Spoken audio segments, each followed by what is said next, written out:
নমস্কাৰ study and learn Assam YouTube চেনেললৈ আপোনাক সকলোকে স্বাগতম জনাইছোঁ। আজি আমি আলোচনা কৰিম প্ৰিভিয়াছ ইয়াৰ এছআই এক্সামৰ 70 অৰ্থাৎ 70 জিকে কুৱেশ্যনৰ 40টা জিকে কুৱেশ্যন। অলৰেডি আমি 30টা জিকে কুৱেশ্যন আগৰ ভিডিঅ'টো ডিছকাছ কৰি আহিলোঁ। আপোনালোকে যদি আগৰ ভিডিঅ'টো চোৱা নাই, ডেছক্ৰিপশ্যনত লিংক দিয়া হৈছে, লিংকৰ যোগেদি গৈ আপোনালোকে আগৰ ভিডিঅ'টো চাব পাৰিব। আজি আমি আলোচনা কৰিম বাকী থকা 40টা জিকে কুৱেশ্যন। এইটো ভিডিঅ' সেইসকল কেণ্ডিডেটৰ বাবে খুব গুৰুত্বপূৰ্ণ হ'বলৈ গৈ আছে যিসকল কেণ্ডিডেটে পোনপ্ৰথমবাৰৰ বাবে এছআই এক্সামটো দিব। তেখেতসকলে নাজানে যে এছআই এক্সামত কেনেকুৱা পেপাৰ আহিব বা কোনটো টপিকৰ পৰা কিমান নম্বৰৰ কুৱেশ্যন আহিব বা এক্সাম পেটাৰ্ণটো কেনেকুৱা। এই ভিডিঅ'টো চালে আপোনালোকৰ সেইখিনি ডাউট ক্লিয়াৰ হৈ যাব। আপোনালোকে গম পাব যে 2022 বৰ্ষত কেনেকুৱা ধৰণৰ কুৱেশ্যন আহিছিল বা কি টপিকৰ পৰা যথেষ্ট কুৱেশ্যন আহিছিল বা 2024 বৰ্ষৰ বাবে আপোনালোকে কোনটো টপিক বেছিকৈ চোৱাৰ প্ৰয়োজন বা কেনেকুৱা কুৱেশ্যন আহিব পাৰে। আপোনালোকে প্ৰথমৰ পৰা শেষলৈকে ভিডিঅ'টো চাব আৰু ভিডিঅ'টো স্কিপ নকৰিব। স্কিপ কৰিলে আপোনালোকৰ গুৰুত্বপূৰ্ণ তথ্য ৰৈ যোৱাৰ সম্ভাৱনা থাকিব পাৰে। তেন্তে পলম নকৰি আজি আমাৰ ভিডিঅ'টো আৰম্ভ কৰোঁ আহক। আজি আমাৰ ফাৰ্ষ্ট কুৱেশ্যন চাম, কুৱেশ্যন নং 31। আমি আগৰ ভিডিঅ'টো যিহেতু 1ৰ পৰা 30লৈকে কুৱেশ্যন ডিছকাছ কৰিছিলোঁ, এই ভিডিঅ'টোত আমি 31ৰ পৰা 70লৈকে কুৱেশ্যন ডিছকাছ কৰিম। কুৱেশ্যন নং 31ত কি দিয়া হৈছে আমি চাই ল'ম। Who among the following is the author of the book Assamese its formation and development. Assamese its formation and development বুকখনৰ অথৰ কোন আছিল আমাক সুধিছে, আৰু এই কুৱেশ্যনৰ এনচাৰটো হ'ব ডক্টৰ বাণীকান্ত কাকতি। এই কুৱেশ্যনটোৰ পৰা আমি এইটোৱে বুজি পালোঁ যে অসমীয়া সাহিত্যিক বিশিষ্ট অথৰ উপন্যাসবিদ সেইসকলৰ বিষয়ে আমি জানিব লাগিব আৰু তেখেতসকলে লিখা বুকসমূহৰ বিষয়েও আমি জানিব লাগিব। এতিয়া আমি নেক্সট কুৱেশ্যনত চাম কি দিয়া হৈছে। কুৱেশ্যন নং 32। What festival R associated with the game of boat. নাও খেলৰ লগত কি উৎসৱ জড়িত। যিহেতু অবজেক্টিভ টাইপ কুৱেশ্যনটো আছিল, 4টা অপশ্যন দিয়া হৈছিল। নাও খেলৰ লগত কি জড়িত আমাক সুধিছে। এইটো ইণ্ডিয়ান আৰ্ট এণ্ড কালচাৰৰ পৰা আহিছিল আৰু এই কুৱেশ্যনটোৰ এনচাৰটো হ'ব অনাম। অনাম খেলটো নাও খেলৰ লগত জড়িত। নেক্সট কুৱেশ্যন চাম আমি, কুৱেশ্যন নং 33। ইয়াতে কি দিয়া হৈছে, when did British take over the kingdom of Kachari. ইংৰাজে কেতিয়া কাছাৰী ৰাজ্য দখল কৰিছিল। হিষ্ট্ৰী ৰিলেটেড কুৱেশ্যন আছিল এইটো। আপোনালোকক মই আগৰ ভিডিঅ'টো কৈছোঁ যে এছআই এক্সামত হিষ্ট্ৰী পাৰ্টটো খুব গুৰুত্বপূৰ্ণ হয়। আপোনালোকে ভালদৰে সেই পাৰ্টটো চাই ল'ব। আৰু এই কুৱেশ্যনৰ এনচাৰটো হ'ব 1828 অৰ্থাৎ 1828 চনত ইংৰাজে কাছাৰী ৰাজ্য দখল কৰিছিল। তাৰপিছত চাম আমি কুৱেশ্যন নং 34। Which tribe in Assam wear traditional dress Mibu Galuk. অসমৰ কোন জনগোষ্ঠীয়ে পৰম্পৰাগত সাজ পোছাক মেবি গালোক পৰিধান কৰে। যিসকল মিচিং কমিউনিটি ব্যক্তি আছে তেখেতলোকে হয়তো গমেই পাইছে যে আমাৰ অসমৰ মিচিং কমিউনিটি ব্যক্তিসকলে মেবি গালোক নামৰ এক পৰম্পৰাগত সাজ পোছাক পৰিধান কৰে। এই কুৱেশ্যনটোৰ পৰা আমি এইটোৱে বুজিলোঁ যে অসমৰ বিভিন্ন জনজাতিৰ সাজ পোছাক, লগতে খাদ্য সম্ভাৰ, লগতে বিভিন্ন ধৰণৰ উৎসৱ পাৰ্বণ, এই বস্তুবিলাক খুব ইম্পৰ্টেণ্ট হয়। আপোনালোকে এই বস্তুবিলাক ভালদৰে চাই ল'ব। এইবিলাক অসমৰ আৰ্ট এণ্ড কালচাৰৰ ওপৰত টপিকটো সোমাই পৰে। আপোনালোকে এই বস্তুখিনি ভালদৰে চাই ল'ব। কুৱেশ্যন নং 35। ইয়াতে কি দিয়া হৈছে, when was the peasant revolt of Lachima take place. লাচিমাৰ বিদ্ৰোহ কেতিয়া হৈছিল। আৰু এই কুৱেশ্যনৰ এনচাৰটো হ'ব 1894 অৰ্থাৎ 1894 চনত লাচিমাৰ বিদ্ৰোহ সংঘটিত হৈছিল। এইখিনিতে আপোনালোকে অকণমান চাই ল'ব যে 1894 চনৰ সেই ওচৰে পাঁজৰে হোৱা কেইটামান বিদ্ৰোহ আছে, যেনেকৈ পাথৰঘাট ৰিভল্ট আমি চাই থ'ব পাৰোঁ,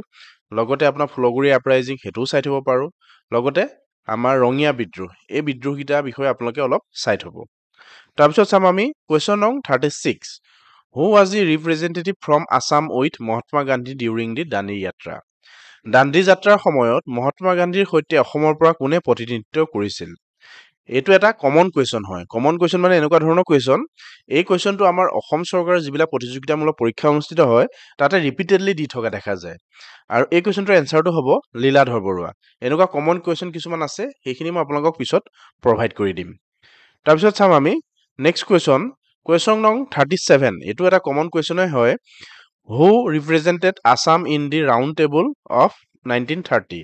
1930 চনৰ ৰাউণ্ড টেবুল কনফাৰেন্সত অসমৰ পৰা কোনে প্ৰতিনিধিত্ব কৰিছিল। আৰু এই কুৱেশ্যনৰ এনচাৰটো হ'ব চন্দ্ৰধৰ বৰুৱা। 1930 চনৰ যিখন ৰাউণ্ড টেবুল কনফাৰেন্স অনুষ্ঠিত হৈছিল তাত অসমৰ পৰা প্ৰতিনিধিত্ব কৰিছিল চন্দ্ৰধৰ বৰুৱাই। তাৰপিছত চাম আমি কুৱেশ্যন নং 38। এইটো এটা সায়েন্স ৰিলেটেড কুৱেশ্যন আছিল। Hepatitis disease effect which part of body. Hepatitis ৰোগত শৰীৰৰ কোনটো অংশত প্ৰভাৱ পৰে আমি সকলোৱে জানো হেপাটাইটিছ ৰোগ হ'লে আমাৰ শৰীৰৰ লিভাৰত প্ৰভাৱ পৰে so' liver is the correct answer এই কুৱেশ্যনৰ লগতে আপোনালোকে গম পালে যে সায়েন্স ৰিলেটেড কেনেকুৱা টাইপৰ কুৱেশ্যন আহিব পাৰে তাৰপিছত চাওঁ আমি next question 39 which dance form showcase the love between Radha Krishna through Raslila কোন নৃত্যই ৰাধা কৃষ্ণ প্ৰেমৰ ৰাসলীলাৰ জৰিয়তে প্ৰদৰ্শন কৰা হয় এই কুৱেশ্যনটো ইণ্ডিয়ান আৰ্ট এণ্ড কালচাৰৰ পৰা আহিছিল আপোনালোকে চাই থব যে ৰাসলীলাটো বিশেষকৈ মণিপুৰত উদযাপন কৰা হয় so' Manipur is the correct answer লগতে আমি চাই থব লাগিব যে আমাৰ ভাৰতবৰ্ষৰ যি 8টা ক্লাছিকেল ডান্স আছিল সেইকেইটাৰ বিষয়ে আপোনালোকে বিশদভাৱে জানি থব লগতে আমাৰ কিছুমান ফক ডান্স বিষয়ে আপোনালোকে জানি থব এইখিনি খুব ইম্পৰ্টেণ্ট হয় তাৰপিছত চাওঁ আমি কুৱেশ্যন নং 40 Radcliffe line is boundary of which two countries Radcliffe line হৈছে কোন দুখন কাণ্ট্ৰিৰ সীমাৰেখা এইটো কমন কুৱেশ্যনে হয় আপোনালোকে সকলোৱে জানে ইণ্ডিয়া আৰু পাকিস্তানৰ যিটো বাউণ্ডাৰী লাইন আছিল সেইডালক কোৱা হয় ৰেড ক্লিফ লাইন বুলি তাৰপিছত চাম আমি নেক্সট কুৱেশ্যন নং 41 হু ডাক জয়সাগৰ প্ৰণ জয়সাগৰ পুখুৰী কোনে খান্দিছিল আৰু এই কুৱেশ্যনৰ এনচাৰটো হ'ব ৰুদ্ৰসাগৰ এইখনতে আপোনালোকে জানি থব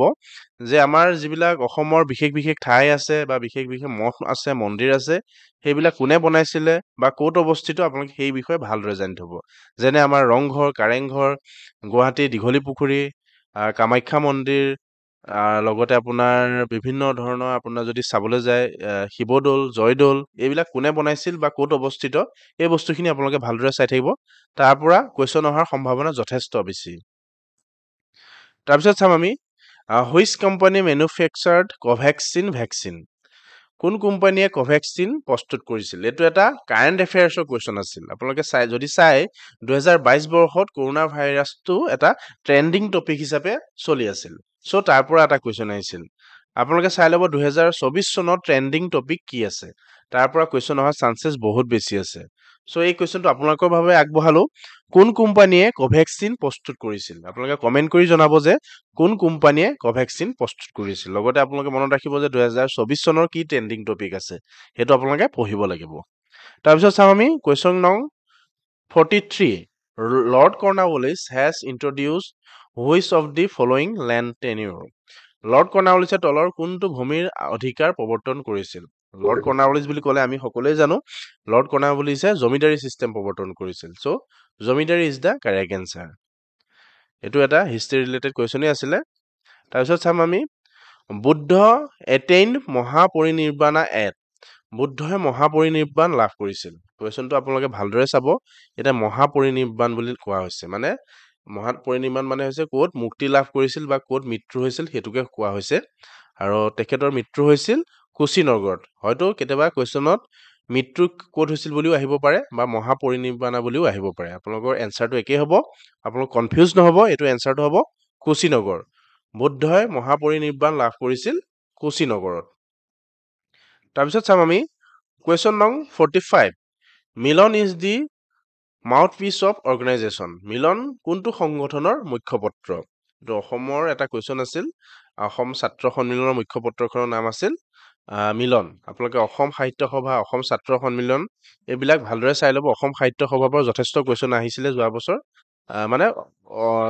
অসম চৰকাৰ পৰীক্ষাবিলাকত এই অৰ্গেনাইজেশ্যন কেইটাৰ পৰা কুৱেশ্যন অহা দেখা যায় আপোনালোকে এই অৰ্গেনাইজেশ্যনৰ বিশেষ আপোনাৰ ধৰি লওক মুখ্যপত্ৰই হওক আৰম্ভণি গীতেই হওক লগোৱে হওক এই বস্তুবিলাক ভালদৰে চাই ল'ব তাৰপিছত চাম আমি কুৱেশ্যন নং 47 আছিল নহয় 47 নহয় 46 which of the following words was not mentioned in the preamble to constitution of India তলৰ কোনটো শব্দৰ কথা ভাৰতৰ সংবিধানৰ প্ৰস্তাৱনাত উল্লেখ কৰা হোৱা নাছিল কুৱেশ্যনটো এনেকুৱা ধৰণৰ আছিল 4টা অপশ্যন আছিল তাতে 3টা অপশ্যন এনেকুৱা আছিল যে সেই 3টা অপশ্যন আমাৰ ভাৰতৰ সংবিধানখনত উল্লেখ আছিল আৰু এটা উল্লেখ নাছিল সেইটো কি আমাক সুধিছে আৰু এই কুৱেশ্যনৰ এনচাৰটো হ'ব ছ'চিয়েলিষ্ট এণ্ড ছেকুলাৰ ছ'চিয়েলিষ্ট আৰু ছেকুলাৰ শব্দ দুটা আমাৰ ভাৰতৰ সংবিধানৰ প্ৰস্তাৱনাত উল্লেখ কৰা হোৱা নাই এইটো ইণ্ডিয়ান পলিটিৰ এটা কুৱেশ্যন আছিল কনষ্টিটিউশ্যনৰ পৰা আহিছিল আপোনালোকে চাই ল'ব যে আৰ্টিকুল আৰু কনষ্টিটিউশ্যনৰ বিশেষ বস্তুখিনি এক্সামত অহা চান্সেছ বহুত বেছি আছে তাৰপিছত চাম আমি কুৱেশ্যন নং 47 হুইচ ইজ দি ফাৰ্ষ্ট টকি ফিল্ম ইন ইণ্ডিয়া ভাৰতৰ প্ৰথমখন টকি ছবি কোনখন আৰু এই কোৱেশ্চনৰ এনসাৰটো হ'ব আলমাৰা ভাৰতৰ প্ৰথমখন টকি ছবি হৈছে আলমাৰা ফিল্ম ৰিলেটেড বহু কুৱেশ্যন অহা দেখা যায় আমাৰ এক্সাম বিলাকত আপোনালোকে যদি অসম চৰকাৰৰ পৰীক্ষাসমূহ চাই তাতে দেখিব মিছন চাইনাৰ পৰা আদি কৰি ৰীমা দাসৰ ভিলেজ ৰকষ্টাৰলৈকে কুৱেশ্যন অহা দেখা যায় লগতে অস্কাৰ পোৱা ফিল্ম বিলাকৰতো কুৱেশ্যন আহে সেইবাবে আপোনালোকে আমাৰ অসমৰ বিশেষ বিশেষ ছবিবিলাকো চাব লগতে ইণ্ডিয়াৰ বিশেষ ছবিবিলাকৰ কুৱেশ্যন আপোনালোকৰ পৰীক্ষাত আহিব পাৰে সেইবাবে আপোনালোকে এই পইণ্টটো নোট কৰি থব আপোনালোকে ফিল্ম ৰিলেটেড কুৱেশ্যন কিন্তু চাব লাগিব তাৰপিছত চাম আমি কুৱেশ্যন নং 48 who was the Moran king when Sukaphaa came to Assam এইটো এটা কমন কুৱেশ্যন হয় যেতিয়া চুকাফা অসমলৈ আহিছিল তেতিয়া আপোনাৰ মৰাণৰ ৰজা কোন আছিল এই কুৱেশ্যনৰ এনসাৰটো হ'ব বডৌচা যেতিয়া চুকাফা অসমত এণ্টাৰ কৰিছিল তেতিয়া মৰাণৰ ৰজা আছিল বডৌচা তাৰপিছত চাম আমি কুৱেশ্যন নং 49 in which session did Indian National Congress take resolution for Purna Swaraj কোন অধিৱেশনত ভাৰতীয় জাতীয় কংগ্ৰেছে পূৰ্ণ স্বৰাজৰ বাবে সংকল্প গ্ৰহণ কৰিছিল খুব গুৰুত্বপূৰ্ণ কুৱেশ্যন আপোনালোকে যদি চাই ক্লাছ 9-10ৰ কিতাপতে এই কুৱেশ্যন বিলাক সন্নিবিষ্ট আছে আপোনালোকে যদি দেখিব তাতে যে ক্লাছ 9-10ৰ পৰা খুব কুৱেশ্যন আহিছিল এই কুৱেশ্যনটো আপোনালোকে যদি চাই ক্লাছ 9ৰ কিতাপত পাই যাব আৰু ইয়াৰ এনসাৰটো হ'ব লাহোৰ ইন 1929 লাহোৰ অধিৱেশনত 1929 চনত ভাৰতীয় জাতীয় কংগ্ৰেছে পূৰ্ণ স্বৰাজৰ বাবে সংকল্প গ্ৰহণ কৰিছিল তাৰপিছত চাম আমি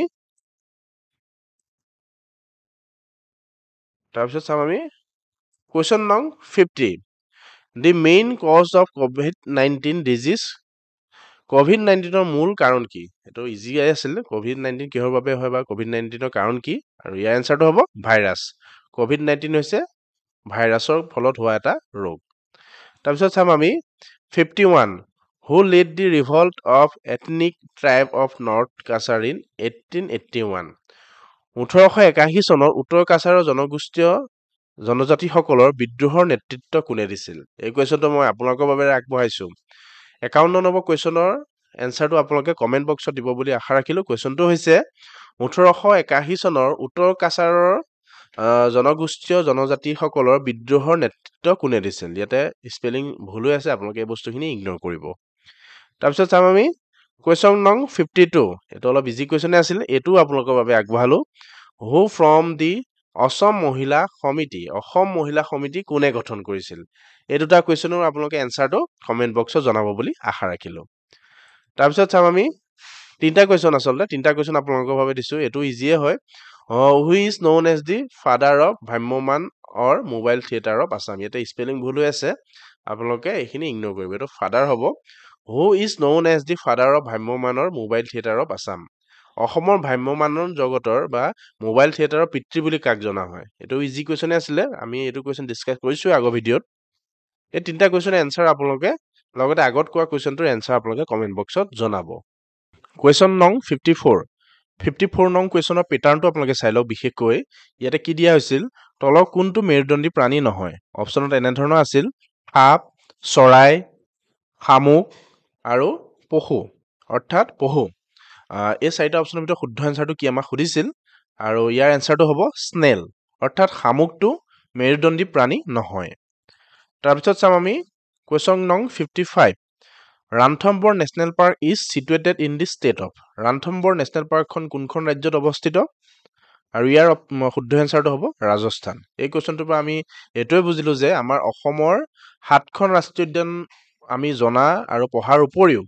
ভাৰতবৰ্ষৰ বিভিন্ন ষ্টেটত থকা ৰাষ্ট্ৰীয় উদ্যান সকলৰখিনিৰ বিষয়ে আমি জনাটো অতি আৱশ্যক কাৰণ তাৰ পৰা কুৱেশ্যন অহা 2022 চনত দেখা গৈছিল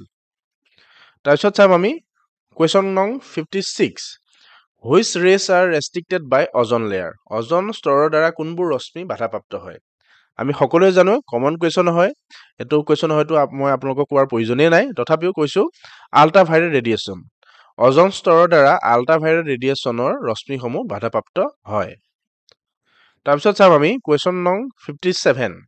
which is the largest central armed force in India in terms of man power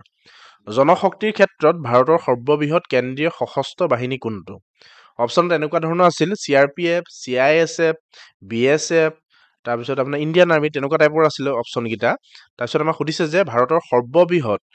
man power অৰ্থাৎ জনশক্তিৰ ফালৰ পৰা সৰ্ববৃহৎ সশস্ত্ৰ বাহিনী কোনটো আৰু ইয়াৰ শুদ্ধ এনচাৰটো হ'ব CRPF CRPFটো আমাৰ ভাৰতবৰ্ষৰ সৰ্ববৃহৎ কেন্দ্ৰীয় সশস্ত্ৰ বাহিনী জনশক্তিৰ ফালৰ পৰা তাৰপিছত চাম আমি 59 Which one of the following is not a type of coal তলৰ কোনটো কয়লাৰ এটা টাইপ নহয় ইয়াৰ অপশ্যনকেইটা মই পাহৰি গৈছো কুৱেশ্যনটো এনেকুৱা টাইপৰ আছিল যে চাৰিটা অপশ্যন দিয়া হৈছিল তাৰে তিনিটা টাইপ আছিল কয়লাৰ তাৰে তিনিটা টাইপ আছিল কয়লাৰ টাইপ আৰু এটা কয়লাৰ টাইপ নাছিল এইটো আমাক কি সুধিছিল তাৰ আপোনালোকে বিশেষকৈ পেটাৰ্ণটো মনত ৰাখক কুৱেশ্যনটো এনচাৰৰ গিটা মই অলপ পাহৰি গৈছো তাৰপিছত চাম আমি কুৱেশ্যন নং 61 sorry 61 নহয় 60 Which act is commonly known as the anti-terror law কোনবোৰ আইনক সাধাৰণতে সন্ত্ৰাস বিৰোধী আইন বুলি জনা যায় আপোনালোকক মই আগতেও কৈছো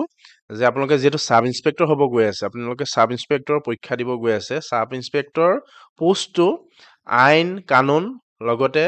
IPC CRPC এইবিলাকৰ লগত জড়িত আপোনালোকে এতিয়া সেইবিলাকৰ বিষয়ে নাজানিলেও সাব ইন্সপেক্টৰ হোৱাৰ পিছত হলো আপোনালোকে আইন কানুন লগতে IPC CRPC ল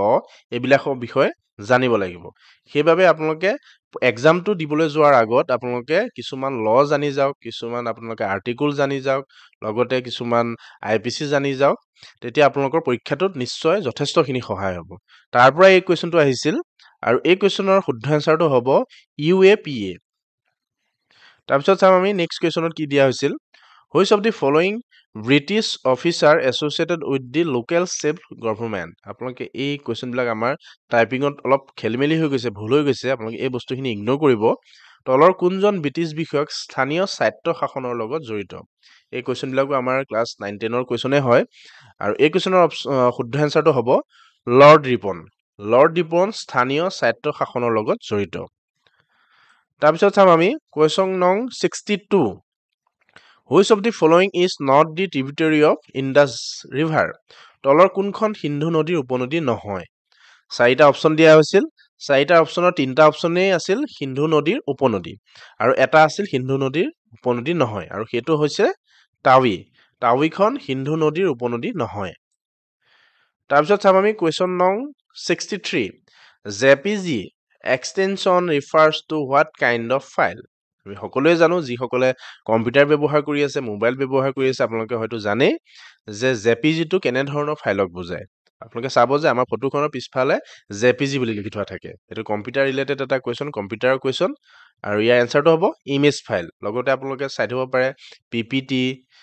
WWT লগতে আপোনালোকে PNG এইবিলাক বস্তু চাই থব কম্পিউটাৰ ৰিলেটেড কোৱেশ্যন এক্সামত আহিব পাৰে তাৰপিছত চাম আমি 64 নং question Which of the following is not a Veda তলৰ কোনটো বেদ নহয় আমি সকলোৱে জানো বেদ চাৰিখন ঋগবেদ সামবেদ যজুবেদ আৰু অথৰ্ববেদ আয়ুৰ্বেদটো কোনো কাৰণত বেদ হ'বই নোৱাৰে so Ayurveda is the correct answer 65 চাম আমি The Buronzi written by Ratnakondali and Arjun Das Boiragi was ৰত্নকণ্ডলী আৰু অৰ্জুন দাস বৈৰাগীয়ে লিখা বুৰঞ্জীখনৰ নাম কি আছিল এই কোৱেশ্যনটো আমি আপোনালোকৰ বাবে আগবঢ়ালো আকৌ আপোনালোকে এই কোৱেশ্যনটো এনচাৰটো দিব যেহেতু আপোনালোকে 2024 চনত এসআই এক্সাম দিব গৈ আছে 2022 চনৰ এই কোৱেশ্যনকেইটা এনচাৰ আপোনালোকে দিব বুলি আমি আশা ৰাখিলো তাৰপিছত চাম আমি 66 নং question Which of the following language is not recognized in the 8th schedule of Indian Constitution ভাৰতৰ সংবিধানৰ 8 অনুসূচিত তলৰ কোনটো ভাষা স্বীকৃতি পোৱা নাই চাৰিটা ভাষা দিয়া আছে তাৰে তিনিটা ভাষা আমাৰ সংবিধানৰ 8th schedule অন্তৰ্ভুক্ত হৈ আছে তাৰে এটা অন্তৰ্ভুক্ত নাছিল হেতু কি সুধিছিল আৰু হেতু আছিল টুলু আমাৰ যেটো ভাষা আছিল হেতু আমাৰ সংবিধানৰ 8th schedule মানে অন্তৰ্ভুক্ত কৰা হোৱা নাছিল দেখিছেনে আপোনালোকে ইন্ডিয়ান কনস্টিটিউচনৰ পৰা কেটা কোৱেশ্যন আহিছে ইন্ডিয়ান পলিটিটো খুব ইম্পৰ্টেন্ট হয় আপোনালোকে ভালদৰে চাব তাৰপিছত চাম আমি 67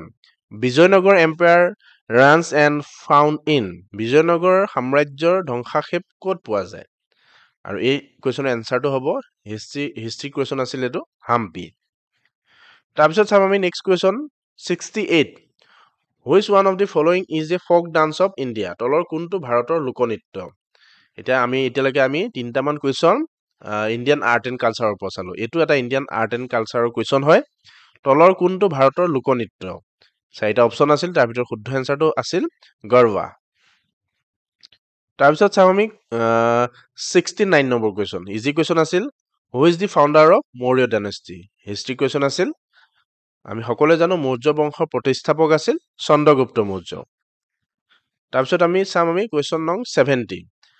architecture of Gupta empire found in Gupta সাম্ৰাজ্যৰ স্থাপত্য পোৱা গৈছে ক'ত পোৱা গৈছে সুধিছিল আমাক খুব ইম্পৰ্টেণ্ট কুৱেশ্যন হয় আৰু কমনো কুৱেশ্যন এই কুৱেশ্যনটো আহি থকা দেখা যায় যে গুপ্ত সাম্ৰাজ্যৰ স্থাপত্যৰ নিদৰ্শন ক'ত পোৱা গৈছে আৰু এই কুৱেশ্যনটোৰ এনচাৰটো হ'ব 10 পৰ্বতীয়া আজি আমাৰ 70টা কুৱেশ্যন ইমানেই আছিল আপোনালোকে হয়তো আগৰ পাৰ্টটো চালে যে আমি 30টা কুৱেশ্যন ডিছকাছ কৰিছিলোঁ তাৰপিছত আমি 40টা কুৱেশ্যন ডিছকাছ কৰিলোঁ এই কুৱেশ্যনখিনি ডিছকাছ কৰাৰ ফলত আপোনালোকৰ আমি ভাবিছোঁ আপোনালোকৰ যথেষ্টখিনি লাভ হৈছে আপোনালোকে 2022 চনত কেনেকুৱা কুৱেশ্যন আহিছিল বা কুৱেশ্যন পেটাৰ্ণ কেনেকুৱা আছিল কি টপিকৰ পৰা কুৱেশ্যন আহিছিল সেই সমূহ ডাউট আপোনালোকৰ এই দুটা ভিডিঅ' চোৱাৰ পিছত হয়তো ডাউটখিনি ক্লিয়াৰ হৈ গৈছে আশা কৰোঁ আজি আপোনালোকে আমাৰ ভিডিঅ'টো ভাল পালে ধন্যবাদ ইমানলৈকে আপোনালোকে আমাৰ ভিডিঅ'টো চোৱাৰ বাবে আপোনালোক সকলোকে অশেষ ধন্যবাদ থাকিল আগন্তুক দিনত আমাৰ গুৰুত্বপূৰ্ণ ভিডিঅ'বোৰ পাবৰ বাবে আমাৰ চেনেলটো ছাবস্ক্ৰাইব কৰি ৰাখিব যদি আজি ভিডিঅ'টো আপোনালোকৰ অকমান লাভ হৈছে বুলি ভাবিছে লগৰ বন্ধু বান্ধৱীৰ লগত ভিডিঅ'টো শ্বেয়াৰ কৰিব